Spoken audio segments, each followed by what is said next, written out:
Hello class, कैसे हैं सभी लोग। आप लोग उम्मीद करता हूं सब बहुत अच्छे ही होंगे। पढ़ाई लिखाई भी चल रही होगी ठीक ठाक। पिछले कुछ दिनों से हम लोग सेकंड चैप्टर डिस्कस कर रहे हैं क्लास 9th का, जिसमें हम लोगों ने काफ़ी कुछ चीज़ें सीख चुके हैं और काफ़ी कुछ अपन लोग आगे सीखेंगे। तो हम लोगों ने पिछले कुछ दिनों में काफ़ी चीज़ें डिस्कस की। हम लोगों ने क्या डिस्कस किया? हम लोगों ने डिस्कस किया कि विलयन क्या होता है ना, डिस्कस किए। हम लोगों ने डिस्कस किए मिश्रण क्या होता है। हम लोगों ने डिस्कस किया निलंबन क्या होता है। निलंबन क्या होता है, कोलाइड क्या होता है, और बहुत सारी चीज़ें अपन लोगों ने डिस्कस किया। अब इसको एक बार हम लोग रिवीजन कर लेते हैं थोड़ा सा। बेसिकली 2 मिनट लगेगा। आप लोग जितना अच्छे इसको मेमोराइज कर पाएंगे, आगे के जो टॉपिक हैं उसको आपके लिए पढ़ना आसान रहेगा। तो हम लोगों ने जो पिछले लेक्चर में पढ़ा था वो हम लोगों ने पढ़ा था निलंबन। क्या पढ़ा था? निलंबन पढ़ा था। और दूसरी चीज़ पढ़ी थी हम लोगों ने कोलाइड।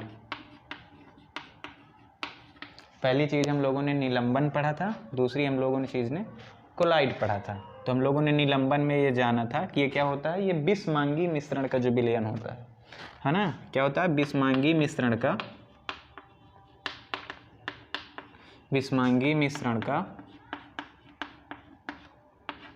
जो विलयन होता है, बिस्मांगी मिश्रण का जो विलयन होता है उसे हम लोग क्या कहते हैं? निलंबन कहते हैं। और बिस्मांगी तथा समांगी मिश्रण के बीच मिलकर जो बनता है उसे हम लोग क्या कहते हैं? कोलाइड कहते हैं। हम लोगों ने ये चीज़ पढ़ी थी पिछली क्लास में। क्या इसमें क्या था कि समांगी मिश्रण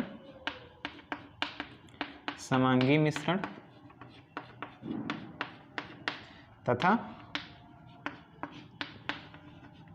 बिस्मांगी मिश्रण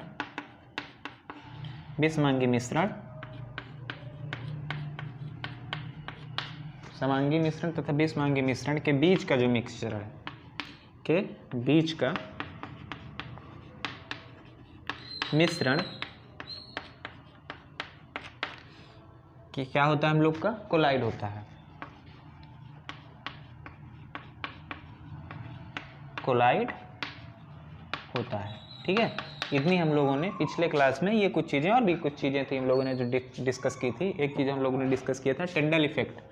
क्या डिस्कस किया था? टिंडल इफेक्ट या टिंडल इफेक्ट या प्रभाव। ठीक, इसमें हम लोगों ने देखा था कि एक ही जगह से प्रकाश का बिखरना, एक ही जगह से प्रकाश का बिखरना, एक ही जगह से प्रकाश का बिखरना क्या होता है? टिंडल इफेक्ट होता है। अब इसकी एक एग्जांपल के तौर पर इसको ले लो। जैसे मान के चलो कांच के टुकड़े में अगर रोशनी पड़ती है तो कई जगहों पे बिखर जाता है ना। कांच के टुकड़े पे अगर जैसे रोशनी पड़ती है, ऐसा कांच का टुकड़ा मान लेते हैं हम, और इसमें अगर रोशनी पड़ती है तो आप देखते हो कि रोशनी कई जगह बिखरने लगती है। तो उसका जो मुख्य कारण होता है वो होता है टिंडल प्रभाव के कारण होता है। ठीक, दूसरी चीज़ बिस्मांगी मिश्रण का जो विलयन होता है उसे हम लोग क्या कहते हैं? निलंबन कहते हैं। अब बिस्मांगी मिश्रण आप लोग को पता है, जिसका संगठन नहीं पता, जो मिलता तो है लेकिन पूर्ण रूप से नहीं मिलता। जैसे मान लो तुम बालू को पानी में मिला दो, ये क्या है? ये हमारा क्या हो जाता है? ये हमारा बिस्मांगी मिश्रण। तो ऐसे मिश्रण जो बिस्मांगी मिश्रण होते हैं उन्हें हम लोग किस में रखते हैं? निलंबन में रखते हैं। उसके बाद हमने बताया था आपको कोलाइड। अब कोलाइड क्या होता है? जो समांगी मिश्रण तथा बिस्मांगी मिश्रण के बीच का जो मिश्रण होता है, मतलब दिखता समांगी मिश्रण की तरह है लेकिन रिएक्ट कैसे करता है? बिस्मांगी मिश्रण की तरह। तो ऐसे जो हमारे मिश्रण थे उन्हें हम लोग क्या कहते थे? कोलाइड कहते थे। ऐसे विलयन को या समझो कोलाइड कहते थे। तो इसका जैसे उदाहरण मान लो हो गया कि हम लोग दूध को खून में मिला दें,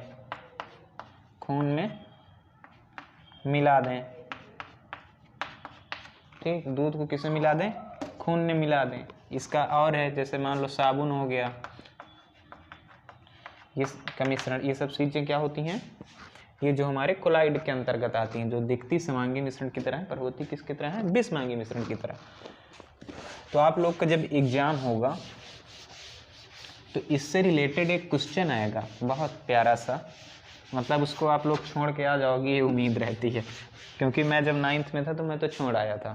ठीक है, तो वो तीनों में अंतर पूछता है। अब वो उसको हम लोग देख लेते हैं कैसे अपन लोग करेंगे। तो उसमें पूछता है कि विलयन तथा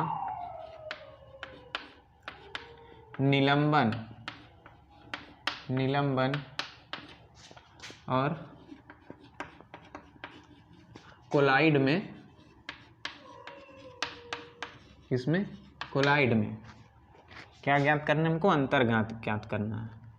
विलयन तथा निलंबन और कोलाइड में अंतर ज्ञात करना है, अंतर ज्ञात करना है।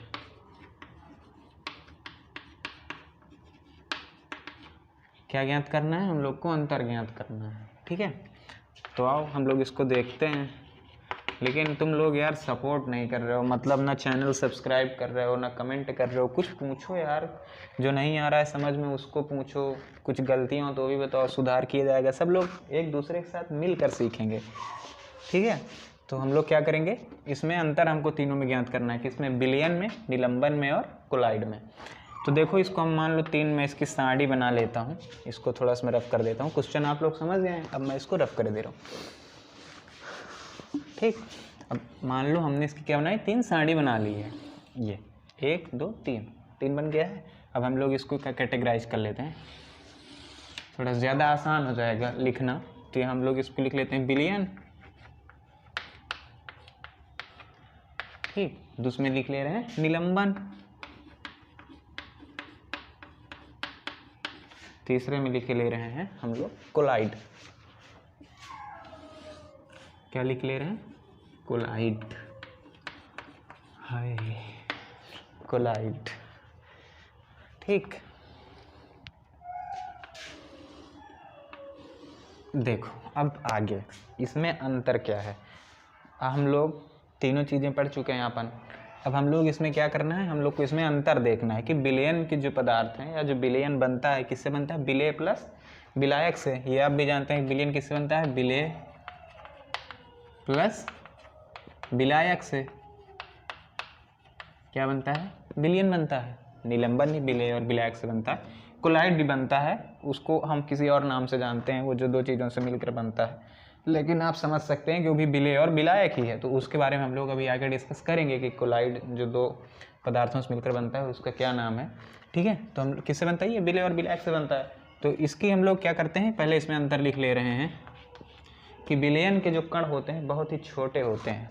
विलयन के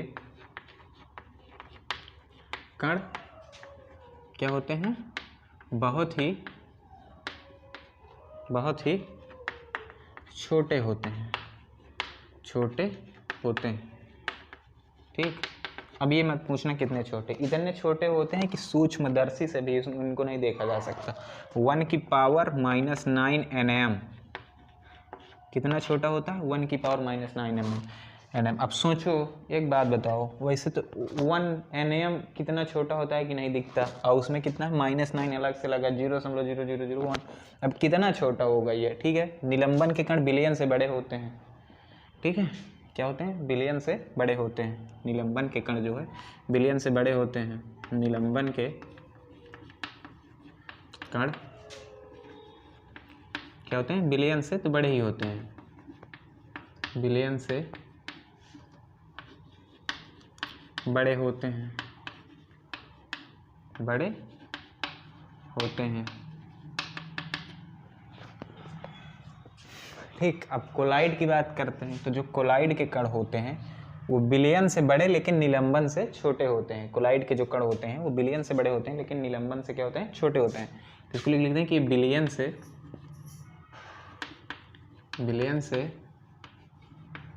बड़े तथा निलंबन के कणों से छोटे होते हैं। निलंबन के कणों से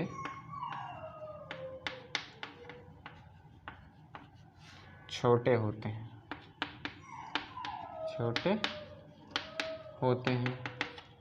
ठीक, पहली प्रॉपर्टी हो गई, विलयन के कण बहुत ही छोटे होते हैं। कितना इसका साइज होता है? 1⁻⁹, शायद इतना ही होता है। अब उसके आगे जो दूसरी प्रॉपर्टी हम लोग देखेंगे, दूसरी प्रॉपर्टी ये होता है कि इसे आप छानने की विधि से तो अलग नहीं कर सकते। छानने के विधि से अलग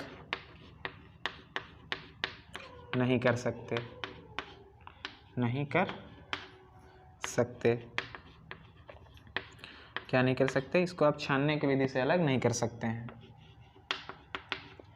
दूसरी प्रॉपर्टी निलंबन की, इसको छानने की विधि से आप अलग कर सकते हैं, क्योंकि क्या होता है, ये विषमांगी मिश्रण होता है जिसे आप छानने की विधि से अलग कर सकते हैं। जैसे मान लो बालू है, पानी है, उसको आप क्या कैसे छानने की विधि से इसको अलग कर सकते हैं। ठीक है, इसको छानने के विधि से अलग कर सकते हैं। क्या कर सकते हैं? अलग कर सकते हैं। छानने की विधि से निलंबन को आप अलग कर सकते हैं, पर कोलाइड में फिर हम लोग अलग नहीं कर सकते हैं। अब मान लो तुमने, जैसे मैं वही एग्जांपल बता लेता हूँ कि दूध और खून को वो कर दिया आपने, पूरा क्या कर दिया, मिश्रण उसका बना दिया, तो आप उसमें दूध और खून को छानने की विधि से तो अलग नहीं कर सकते। तो इसको भी आप छानने की विधि से, छानने के विधि से अलग नहीं कर सकते, नहीं कर सकते। ठीक, नहीं कर सकते हैं। इसको भी आप छानने की विधि से तो अलग नहीं कर सकते हैं। तीसरी जो हम लोग की प्रॉपर्टी हो गई, इसमें प्रकाश का रास्ता नहीं दिखाई देता। विलयन में, जैसे मैं कैमरे में भी नहीं दिखाई दे रहा था, वैसे विलयन में भी प्रकाश का रास्ता नहीं दिखाई देता। विलयन में क्या होता है? प्रकाश का रास्ता, विलयन में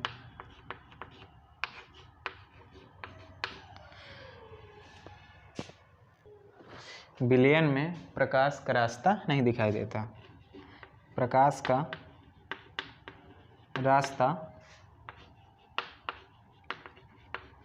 नहीं दिखाई देता, नहीं दिखाई देता है। ठीक है, विलयन में प्रकाश का रास्ता नहीं दिखाई देता, लेकिन निलंबन और कोलाइड में प्रकाश का रास्ता दिखाई देता है। निलंबन में और कोलाइड में क्या होता है? दोनों में प्रकाश का रास्ता दिखाई देता है। देखो, निलंबन में प्रकाश का रास्ता दिखाई देता है, दिखाई देता है। और कोलाइड में भी प्रकाश का रास्ता दिखाई देता है। किसमें? कोलाइड में भी प्रकाश का रास्ता, कोलाइड में प्रकाश का रास्ता दिखाई देता है। कोलाइड में भी प्रकाश का रास्ता दिखाई देता है। देखो, विलयन के कण बहुत ही छोटे होते हैं, छानने की विधि से अलग ही नहीं कर सकते हैं। विलयन में प्रकाश का रास्ता भी नहीं दिखाई देता है। ठीक है, जैसे मैं भी नहीं दिखा रहा हूँ। हाँ, फिर सुनो, विलयन के कण बहुत ही छोटे होते हैं। विलयन के कण बहुत ही छोटे होते हैं, इतने कि इन्हें सूक्ष्मदर्शी यानी कि माइक्रोस्कोप से भी नहीं देखा जा सकता, विलयन के जो कण है। दूसरा इसका पॉइंट, छानने की विधि से तो आप विलयन को अलग यानी कि पृथक नहीं कर सकते हैं। छानने की विधि से आप निलंबन को पृथक कर सकते हैं। ठीक है, तीसरा इसका पॉइंट, विलयन में प्रकाश का रास्ता दिखाई नहीं देता। अब प्रकाश का रास्ता न दिखाई देने का तात्पर्य है कि जैसे मान लो हम इसमें क्या भरें, विलयन जो है, विलयन एक पदार्थ इसमें भरा हुआ है, विलयन, और हम यहाँ से क्या करें, टार्च से रोशनी मारें, तो कहाँ से इसकी रोशनी जा रही है, मान के चलो यहाँ से कहाँ से इसकी रोशनी जा रही है, तो इसमें नहीं दिखाई देगा। कि मतलब ऐसे दिखाई नहीं देगा कि हाँ यहाँ से जा रही है या यहाँ से जा रही है, ये क्योंकि ये क्या है, ये विलयन है। ठीक, लेकिन अगर निलंबन का होगा, अगर यहाँ पे जैसे मान लो ये क्या है, ये साइंस भी रब कर दे, क्या है, अगर ये निलंबन के कण पदार्थ भरा हो इसमें, ऐसे, और हम इसमें से टॉर्च मारेंगे तो इसमें दिखेगा कि प्रकाश का रास्ता यहाँ से जा रहा है, यहाँ से जा रहा है, या यहाँ से जा रहा है, या यहाँ से जा रहा है। तो वही चीज़ होती है कि प्रकाश का रास्ता किसमें, विलयन में नहीं दिखाई देता है, ठीक, लेकिन निलंबन में दिखाई देता है और कोलाइड में दिखाई देता है। ठीक है, ये 3 प्रॉपर्टी हो गई। इसमें एक प्रॉपर्टी और होती है कि इसमें टिंडल इफेक्ट होता है। क्या होता है, कोलाइड में क्या होता है, टिंडल इफेक्ट होता है, टिंडल प्रभाव होता है। ठीक, इतनी बहुत है, और भी हैं। ठीक, हम लोग इसमें अंतर समझ चुके हैं। अब इसके आगे हम लोग देखते हैं। स्क्रीनशॉट ले लो भाई। ले लिए? Very good. आओ तब आगे बढ़ते हैं। आज कुछ तबीयत सही नहीं लग रही यार।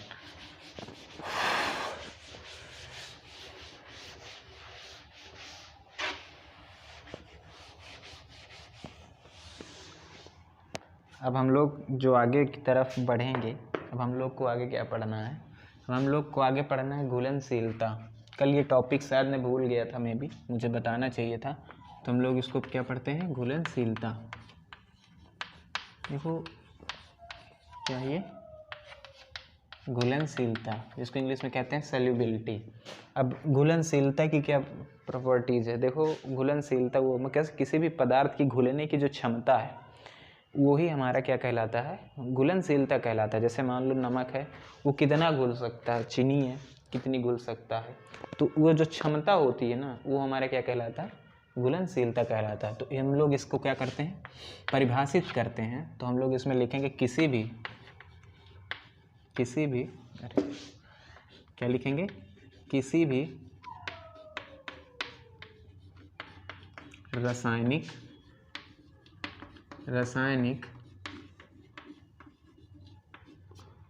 या तथा यौगिक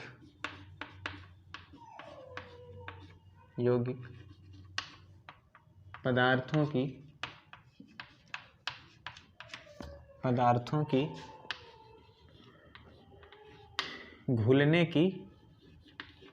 घुलने की क्षमता,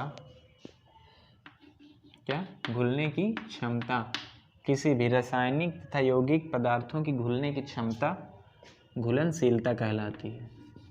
क्या कहलाती है, घुलनशीलता। ठीक, क्या कहलाती है, घुलनशीलता कहलाती है। समझ गए होंगे आप, ये बहुत छोटी सी बात है। घुलनशीलता क्या है, किसी भी पदार्थ के घुलने की जो क्षमता होगी वही घुलनशीलता होगी। आपकी जो घुलने की क्षमता होगी वही आपकी घुलनशीलता होगी। ठीक है, आपकी जितनी लड़ने की क्षमता होगी वही आपकी क्या होगी, पावर होगी, जिसको कहते हैं औकात। ठीक, अब इसके बाद हम लोग पढ़ेंगे 2 नए टर्मोलॉजी है जो कोलाइड के अंतर्गत आता है। जैसे मान लो विलेय प्लस विलायक। क्या, विलेय प्लस विलायक बराबर क्या बनता है हमारा, विलयन बनता है। ठीक है, विलेय प्लस विलायक बराबर क्या बनता है, विलयन बनता है। वैसे एक चीज है प्रक्षेपित प्रवस्था, क्या, प्रक्षेपित प्रवस्था, प्रक्षेपण माध्यम बराबर हमारा क्या बन जाता है, कोलाइड। ठीक, कोलाइड। मैं ये आपको समझाने के लिए बता रहा हूँ कि मतलब हम लोग अब इसको पढ़ेंगे, क्या होता है प्रक्षेपित प्रवस्था और प्रक्षेपण माध्यम। ये एक समझ लो एक प्रकार से क्या है, ये विलेय है, और ये क्या है, विलायक है, जिसमें पदार्थ घोला जाए या निलंबित हो जाए। ठीक है, विलेय की तरह निलंबित हो जाए उसे हम लोग क्या कहते हैं, प्रक्षेपित कहते हैं, और जिसमें निलंबित हो जाए प्रक्षेपण माध्यम कहते हैं। तो हम लोग इसको डिस्कस करते हैं। देखो ठीक है, क्या है हम लोग का, कोलाइड, अरे यार आज गलत ही हो रहा है, कोलाइड। ठीक है, क्या हो गया, कोलाइड हो गया। अब कोलाइड को ऐसे तुम 2 भागों में क्या कर लो, डिवाइड कर लो समझने के लिए। अब इसको हम लोग क्या लिखेंगे, प्रक्षेपित प्रावस्था, इसको कहते हैं प्रक्षेपण माध्यम, प्रक्षेपण माध्यम। ठीक है। अब जो प्रक्षेपित व्यवस्था हो उसको हम लोग ऐसे परिभाषित करेंगे, एक प्रकार से समझो क्या ये विलेय की तरह ही कार्य करता है। किसकी तरह, विलेय की तरह। और वो कैसे काम करता है, विलायक की तरह। कैसे काम करता है, विलायक की तरह। और जो बनता है कोलाइड, ये भी एक प्रकार का विलयन ही है। या तो ये समझो कि जो निलंबन विलयन है, कोलाइड विलयन है, और जो सिप विलयन है उसको हम लोग कह सकते हैं कि वास्तविक विलयन है। जैसे मान लो कि ये हो गया वास्तविक विलयन, क्या हो गया, वास्तविक विलयन। उसके बाद हम लोग का हो गया दूसरे नंबर पर निलंबन विलयन, निलंबन विलयन। और तीसरे नंबर पर क्या हो गया हम लोग का, कोलाइड विलयन। ठीक है, क्या हो गया, कोलाइड विलयन। तो ऐसे मान के चलो कि विलयन की क्या है, 3 प्रकार है। ठीक, 1 2 3 विलयन के क्या है, ये 3 प्रकार है। किसके, विलयन के। क्या हो गया, वास्तविक विलयन, निलंबन विलयन तथा कोलाइड विलयन। ठीक, तो अब जैसे मान लो क्या हो गया, प्रक्षेपित प्रावस्था और प्रक्षेपण माध्यम।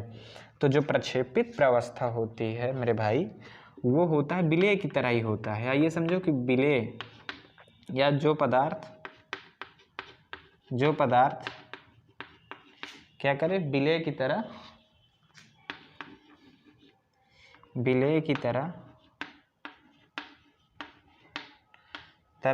ही रिएक्ट करे। क्या करे, विलेय की तरह ही रिएक्ट करे, विलेय की तरह ही रिएक्ट करे। अभी मैं आपको समझा रहा हूँ, परिभाषा लिखाऊंगा। विलेय की तरह रिएक्ट करे, उसे हम क्या कहते हैं, प्रक्षेपित कहते हैं, प्रक्षेपित प्रावस्था कहते हैं। ऐसा समझो, प्रक्षेपित दिख रहा है, नहीं दिख रहा होगा ना, इसे क्या कहते हैं, प्रक्षेपित प्रावस्था कहते हैं, प्रक्षेपित प्रावस्था कहते हैं, प्रावस्था कहते हैं। और जो विलायक की तरह क्या करे, जो विलायक की तरह रिएक्ट करे, उसे हम लोग कहते हैं प्रक्षेपण माध्यम। ठीक है, तो हम लोग अब क्या करते हैं, इसकी परिभाषा लिख लेते हैं।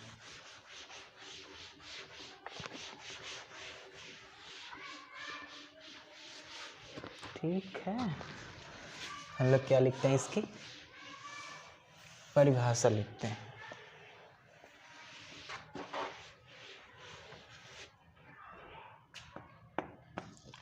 बहुत ही सस्ती, सुंदर, टिकाऊ परिभाषा हम लोग लिखेंगे, जिससे आप लोग को समझ में भी आ जाए। हो सकता है बुक में ना भी लिखी हो, हम लोग अपने समझने के हिसाब से लिखेंगे।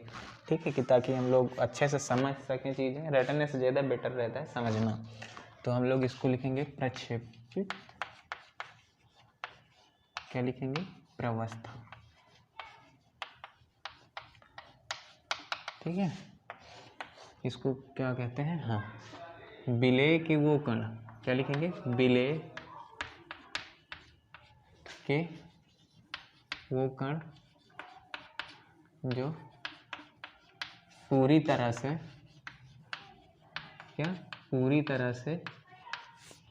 क्या हो जाए, कोलाइड में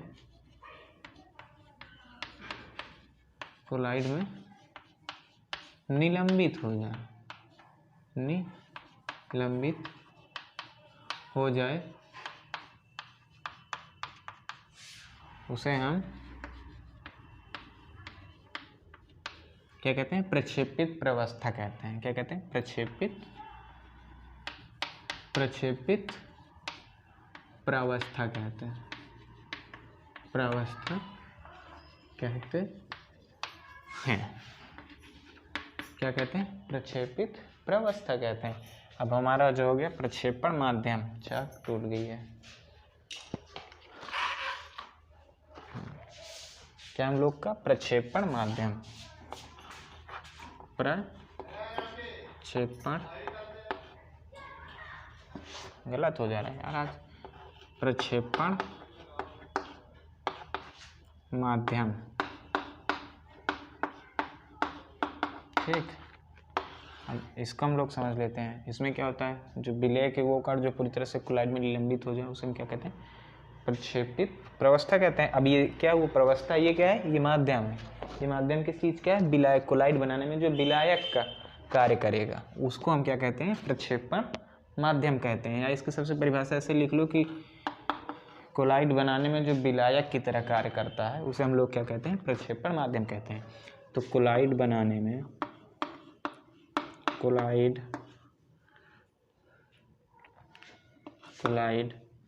बनाने में जो विलायक की तरह ही कार्य करता है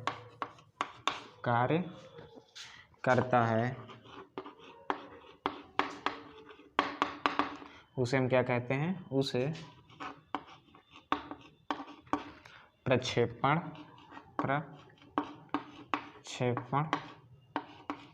क्या कहते हैं, माध्यम कहते हैं। प्रक्षेपण माध्यम कहते हैं।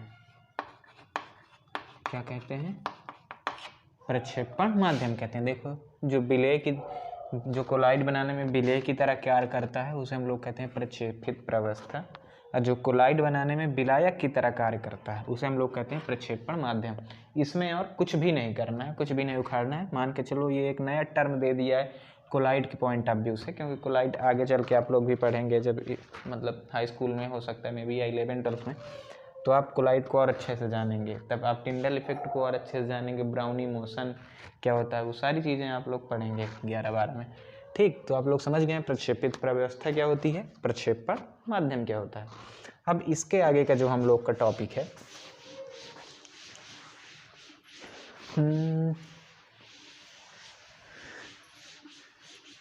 इसके आगे क्या,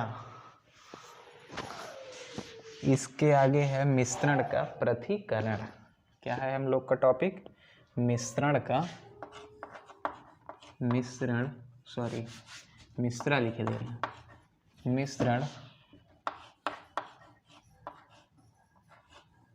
मिश्रण अच्छी चल नहीं रही क्या यार ये,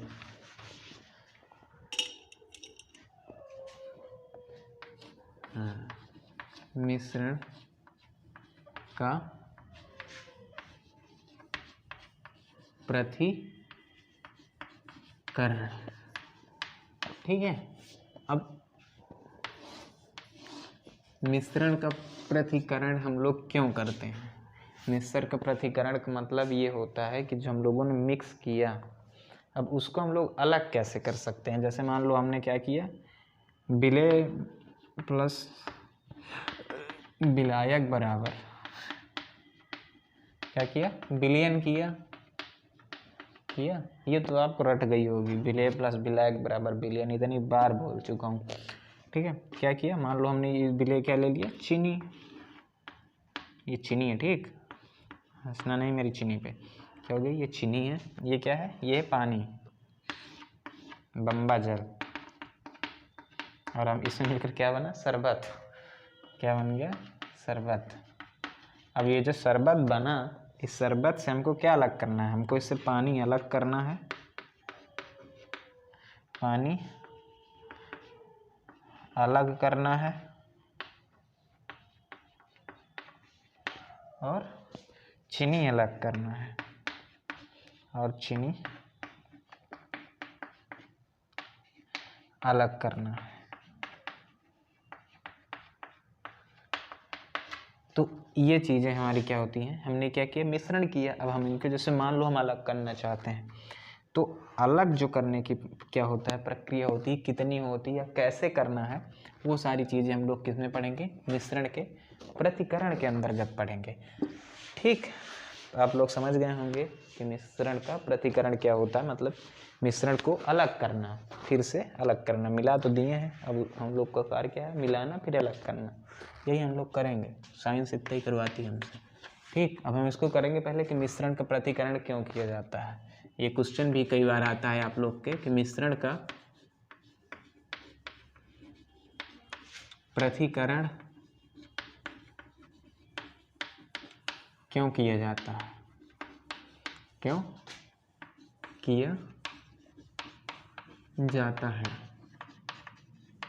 ठीक, मिश्रण का पृथक्करण क्यों किया जाता है। मान के लो ये क्वेश्चन है भाई, क्यों किया जाता है। तो हम लोग क्या करेंगे इसमें देखते हैं। पहला चीज़ शुद्धता के लिए मिश्रण का हम लोग पृथक्करण क्यों अलग करते हैं, क्या करने के लिए, शुद्धता चेक करने के लिए। उसको शुद्धता के लिए क्या करने के लिए, शुद्धता के लिए, इसके लिए शुद्धता के लिए अलग करते हैं कि पदार्थ कितना शुद्ध है उसमें जो मिश्रण, क्योंकि मिश्रण तो कई प्रकार के होते हैं, सिर्फ चीनी और पानी से थोड़ी ना आप मिश्रण का अंदाजा लगाएंगे, मिश्रण तो बहुत होते हैं। शुद्धता के लिए, उसके अपघटकों के लिए, उसके अपघटकों के लिए,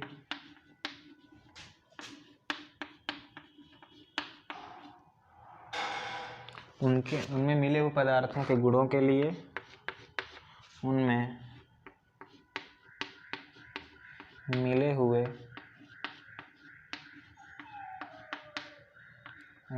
हुए पदार्थों के गुणधर्मों के लिए,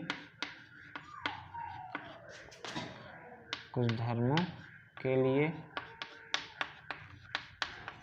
ऐसे बहुत से कारण हैं हम लोगों को मिश्रण का पृथक्करण करना या कि अलग अलग करना, ऐसे समझो अलग अलग करने का कारण क्या क्या हो सकता है। ये भी हो सकता है कि मान लो हमें किसी भी कोई भी मिश्रण उसको शुद्ध करना है तो उसमें क्या होंगे, जितने भी खराब पार्टिकल्स होंगे, कण होंगे, उसे हम अलग करने की कोशिश करेंगे। तो ऐसे बहुत सारे कारण हैं, मैं यहाँ पे 3 लिख दे रहा हूँ। इसके आगे जो मिश्रण का पृथक्करण है, ठीक, हम लोगों ने देखा कि मिश्रण का पृथक्करण। अब मिश्रण का पृथक्करण जो कितने प्रकार से होता है हम लोग ये जानते हैं। देखो जो मिश्रण का पृथक्करण है वो कितने प्रकार से होता है, 7 प्रकार से। मिश्रण का पृथक्करण कितने प्रकार से होता है, 7 प्रकार से, 7 प्रकार से। ठीक है, कितने प्रकार से होता है, मिश्रण का जो पृथक्करण होता है वो होता है हम लोग का 7 प्रकार से। अब ये 7 प्रकार कौन है इसको हम लोग डिस्कस करेंगे कल के क्लास में। मिश्रण का पृथक्करण के 7 प्रकार हम लोग डिस्कस करेंगे, और हो सकेगा तो कल 2nd चैप्टर आप लोग का सारा ख़त्म कर दिया जाएगा, और परसों की जो क्लास होगी उसमें पूरे क्वेश्चन आंसर आप लोग के सॉल्व करवा दिए जाएंगे। तो अब यहीं से ये क्लास ख़त्म होती है। आप लोग अच्छे से पढ़ाई करिए, रिवीजन करिए, कमेंट करिए जो चीज़ों में आपको डाउट है। ओके, जय हिंद।